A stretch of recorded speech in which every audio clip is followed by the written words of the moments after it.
పరిధిలో కూడా లోక్సత్తా పార్టీ సరిగ్గా పెర్ఫామ్ చేయలేదు. అంటే నగరంలో మిగతా చోట్ల ఎలా ఓట్లు వచ్చినా అక్కడంతా ఓట్లు వచ్చినాయి. కాబట్టి కూకట్పల్లిలో వాళ్ళు అసెంబ్లీలో ఓటు వేసినప్పుడు కూడా కొత్త రాజకీయాన్ని కోసం వేచినట్టు కాదు, కేవలం ఒక రొమాంటిక్ గా ఒక మనిషి అక్కడ నిలబెడితే ఏదో అద్భుతాలు జరుగుతుందని చెప్పి ఆశించారు తప్పితే రాజకీయాన్ని మార్చాలన్న స్పృహతో వేసినట్టు అనిపించట్లేదు. అంటే మనం ఇప్పటికి కూడా రాజకీయాలు మనను గురించి అనుకోవట్లా, రాజకీయాలు పార్టీలను గురించి అని చెప్పి అనుకుంటున్నారు. దాని నుంచి బయటపడాలని చెప్పి ఆలోచించారు. ఇప్పుడు మనకు స్పష్టంగా అర్థమవుతుంది ఏంటంటే మనకు ఎంత ఆర్తి ఉన్నా కూడా వ్యవస్థలో మార్పు రావాలని చెప్పిన ఆర్తి ఓటర్లో లేదు. రామయ్య గారు చెప్పండి, మీకు ఓటర్లు ఇచ్చినటువంటి సందేశం ఏంటి? ఈ ఎన్నికల్లో ఒక తాత్పర్యాన్ని తెలుగుదేశం పార్టీ ఎలా చూస్తుంది? జయప్రకాష్ నాయుడు గారు దయచేసి మీరు లైవ్ లో ఉండండి కాసేపు, మీకు సమయం ఉంది కదా.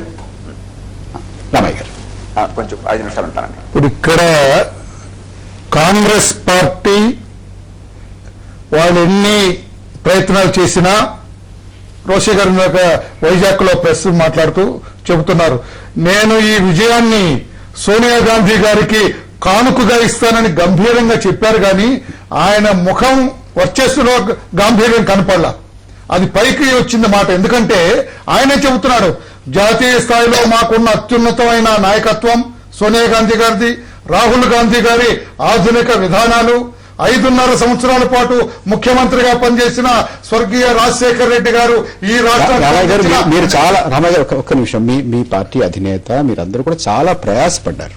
అవును సార్, ఈ ఎన్నికల్లో చాలా కష్టపడ్డారు, రోడ్ షోలు నిర్వహించారు. మొత్తం 5-6 సంవత్సరాల్లో అంతకుముందు మీరు అధికారంలో ఉన్నప్పుడు, మీరు గ్రేటర్ హైదరాబాద్ మున్సిపల్ కార్పొరేషన్ మీరు మేయర్గా ఉన్నప్పుడు మీరు చేసినటువంటి పలు అభివృద్ధి కార్యక్రమాలు మేము తప్ప ఎవరూ చేయలేదని చాలా గట్టిగా చెప్పారు కదా. ఎందుచేత మీకు ఆ రకమైనటువంటి తీర్పు రాలేదు? మీరు ఆశించిన తీర్పు ఎందుకు రాలేదు? దీంతో తృప్తి పడుతున్నారా? మీరు ఇది బాగుంది అనుకుంటున్నారు? తృప్తి పడటం కాదండి, ఇప్పుడు ప్రజల గ్రేటర్ హైదరాబాద్ ప్రజలకి నన్ను పూర్తి చేయడం మీరు గ్రేటర్ హైదరాబాద్ ప్రజలకి కాంగ్రెస్ పరిపాలన స్పష్టంగా తెలిసింది. ఇది అవినీతి ప్రభుత్వం, దీనికి చెక్ పెట్టడం కోసం ఒక గట్టి ఝలక్ ఇచ్చారు వాళ్ళు.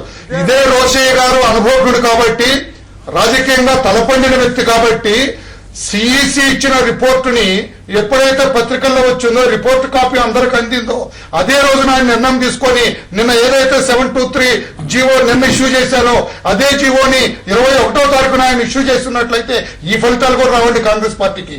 10 సీట్ల కంటే ఎక్కువ వచ్చేది కాదండి వాళ్ళకి. ఎందుకంటే అవినీతి జరిగింది. ఈ కాంగ్రెస్ పార్టీ నాయకులందరూ కూడా అవినీతి కోపంలో కూరుకుపోయారనేది ఈ ఓబులాపురం 723 జీవో వల్ల సుస్పష్టంగా తెలిసింది. ఎన్నికలకు ముందే ఇవ్వాలి రోషే గారు, కానీ ఆయన మేధావి కాబట్టి ఆ జీవో ఆనాడే చట్టబద్ధంగా న్యాయబద్ధంగా మీరు మీ పార్టీ ఏమి అర్థం చేసుకుంటోంది అన్నదానికన్నా కాంగ్రెస్ పార్టీ గురించి ఎక్కువ చెప్తారు.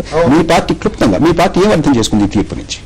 మీ పార్టీ మా పట్ల గ్రేటర్ హైదరాబాద్ ప్రజలందరూ కూడా తెలుగుదేశం పార్టీని ఆహ్వానిస్తున్నారు.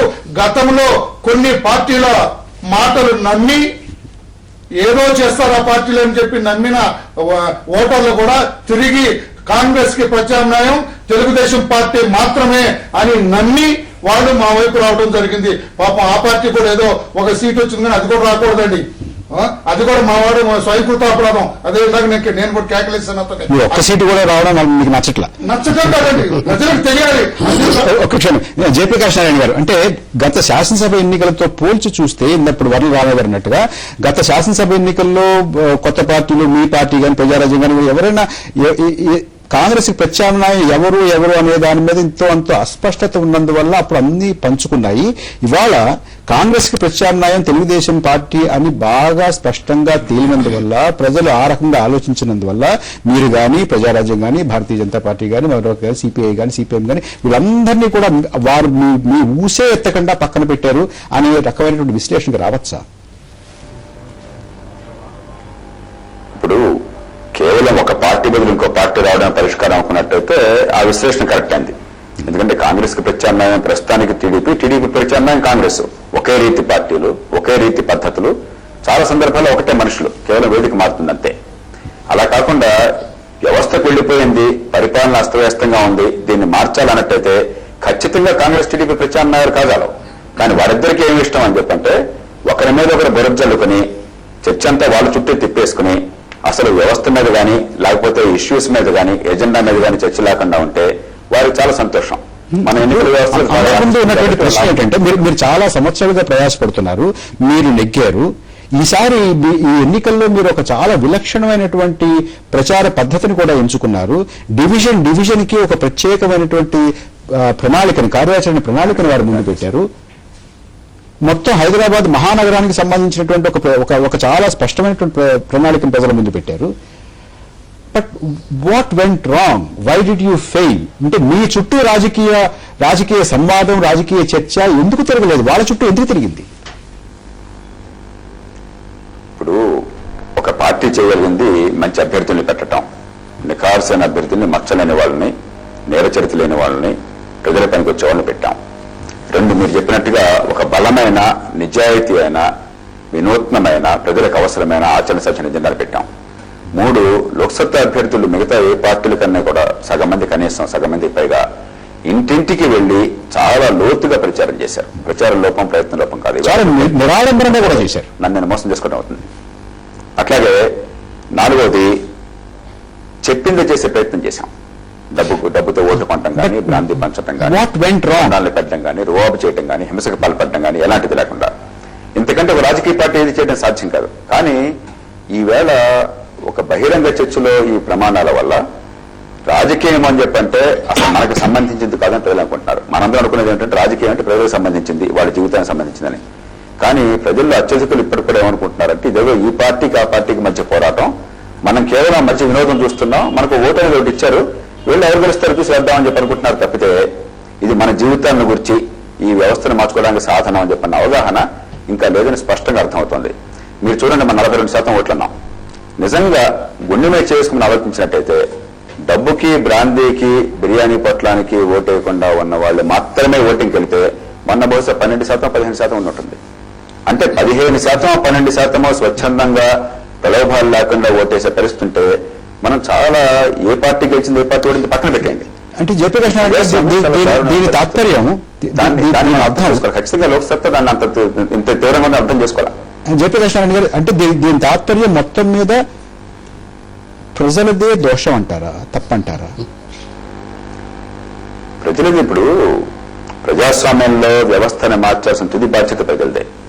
ఖచ్చితంగా మేము ఒక మాట చెప్తాం, మంచి వాళ్ళు మౌనంగా ఇంట్లో కూర్చుంటే చెడ్డవాళ్ల పాలన రావడానికి కారకులు అవుతారని చెప్పని ఆయన ఇంట్లో కూర్చున్నారు.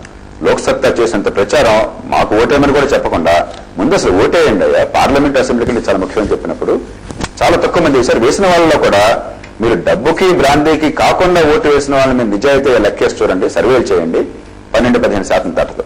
అంటే ఇది లోక్సత్తా కాదా పక్కన పెట్టండి, ఇప్పుడు లోక్సత్తా జేపీ ఇన్సిడెంట్లీ, కానీ ఇలాంటి ప్లాట్ఫామ్ ఒకటి కావాలా వద్దా, ఈ రాజకీయం మార్చాలా వద్దా, ఈ ఓట్ల కొనుగోలు, బ్రాందీ పంపిణీ, ఒకరినొకరు తిట్టుకోవడం, అధికార కేంద్రీకరణ, అవినీతి రాజకీయమే ఉండాలా, లేకపోతే రాజకీయానికి రాజ్యాంగం చెప్పే అర్థం రావాలా వద్దా?